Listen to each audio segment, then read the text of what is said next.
Good day to all participants. We, Galuh, Areta, Trustha, and Selma Eliana Karamy from Department of Public Health, Faculty of Public Health, Universitas Indonesia would like to present our paper with the title Health Literacy and its Importance in COVID-19.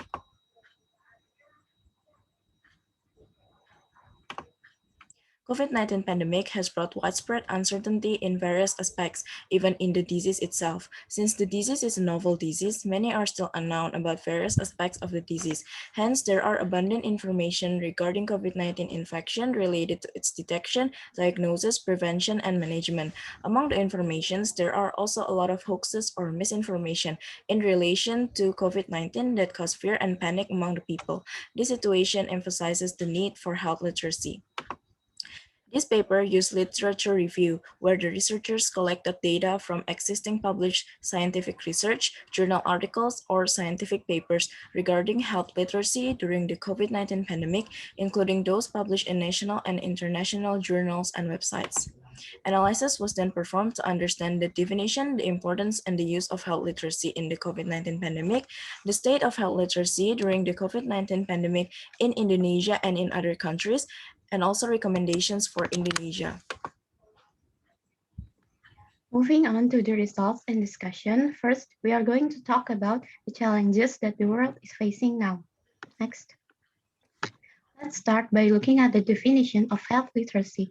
Health literacy is the degree to which individuals are able to collect, process, and understand basic health information and services needed to make good health-related decisions. Next. The low level of health literacy is a common challenge experienced by many countries. Even in developed countries like European countries, Canada, and Australia, low health literacy is also prevalent, as we can see from the data here. Next. Although it is acknowledged that low health literacy is common in many countries, the level of health literacy of Indonesian people is not well defined. Data and information on health literacy in Indonesia are still limited. Based on a cross-sectional study on Semarang residents, the general health literacy index score of the Indonesian people is 31.4 out of 50. Another study showed that high school students in Malang district have low health literacy on all health literacy indicators. Low health literacy is also discovered in certain community groups such as hypertension, type 2 diabetes mellitus, and HIV/AIDS patients. On the other hand, there is a study that shows a fairly good level of health literacy, which was done on undergraduate students. Next. Several risk factors are generally associated with low health literacy. The first one is education. A low level of education is associated with poor reading and comprehension skills, which can cause a person to use health information improperly. Older age relatively makes individuals have limited health literacy. Older people experience decline in cognitive functions, which lead to difficulties in understanding health information. In addition, low income has also been indicated as one of the causes of a low level of health literacy. Compared to people with high income, people with low income pay less attention to their health and quality of life. Having a chronic disease is also a contributing factor.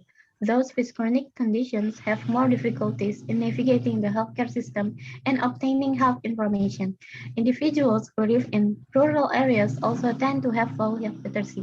This may be because of the nature of the rural population that has lower economic level, poor levels of health services, and limited access to health information.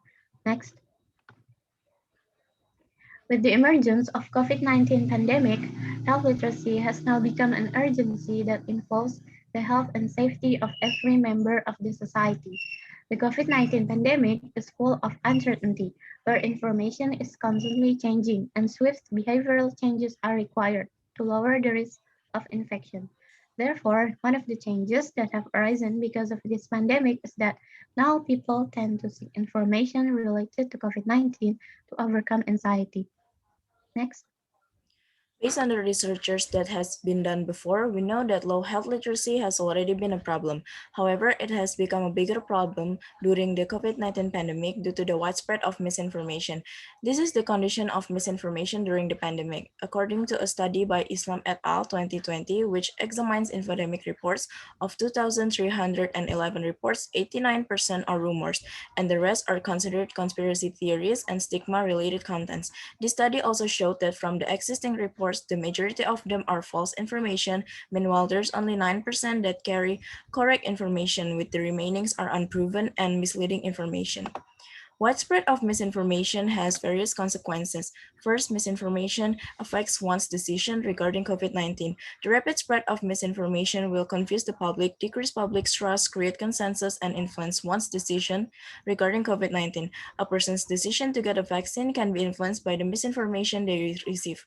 Second, misinformation weakens one's response to COVID-19. When a person receives misinformation as a stimulus to COVID-19, their response will be weak. They will feel less need for information to prevent and treat COVID-19. Such weak response is indicated by the negative relationship between misinformation and the use of mask in public. Third, misinformation increases health burden.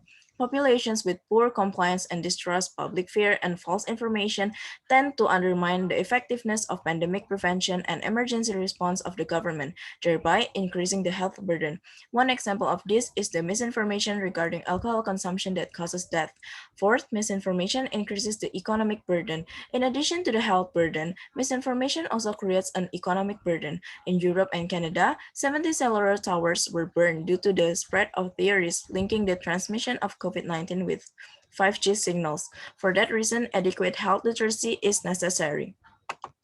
Although health literacy is still a challenge and coupled with the abundant surge of information during the COVID-19 pandemic, people still need to survive in this time of pandemic. So, the first thing that we have to do is risk communication. WHO has issued a guideline on RCCE. According to WHO, RCCE can prevent the occurrence of an infodemic. In handling the pandemic, the Indonesian government conducted public communications through daily press conference broadcasted live on TV. On the press conference, the public communication team of the Task Force for the Acceleration of Handling COVID-19, which is represented by a few spokespersons who are health professionals, conveyed information regarding the growth of COVID-19 cases and education on the prevention of COVID-19. Similar efforts were also made by Thailand, which was recognized as the leading country in 2020 for making the most progress in limiting the spread of the infection. Next. Since health information involves professional knowledge and is related to the health of every citizen, the provision of authoritative information by professional parties or institutions is very important. For the public, seeking information from credible sources such as scientists and officials from public health organizations plays an important role in reducing anxiety during the epidemic. Timely and authoritative release of information is a helpful way to erase doubts and reduce panic. Next. In dealing with misinformation, the Indonesian government, through the Task Force for Handling COVID-19, together with Ministry of Communication and Information, have published a page called Hoaxbuster on the official COVID-19 information website. Fact-checking has been proven to be effective in educating the public and fighting the spread of misinformation. Next. In addition to emphasizing good risk communication to improve health literacy and control of COVID-19 infection and its consequences in Indonesia, it is first needed to raise awareness of the critical importance of health literacy. The government needs to provide the people with valid, timely, simple, and transparent information and knowledge concerning epidemics, pathogenicity, and transmission to assist better disease management. It is also important to always maintain accessible platforms containing authorized and reliable information about COVID-19. Presentation of information must be considered as well. Health information should be in simple forms such as pictures, animations, and short videos, and not using professional terminology in order to make sure that the public can easily understand it. The level of public health literacy can also be strengthened by education, both in schools and the community. Next. In conclusion, the COVID-19 pandemic has made health literacy an urgent problem. The factors causing low health literacy include low education, older age, low income, suffering from chronic disease, and living in rural areas. Strategies to survive during the pandemic despite the low health literacy include implementing risk communication, increasing awareness of the importance of the role of information literacy, ensuring the accessibility of reliable information, using simple forms to present and disseminate health information, and developing comprehensive health information literacy education. That's all from us. Thank you for your attention.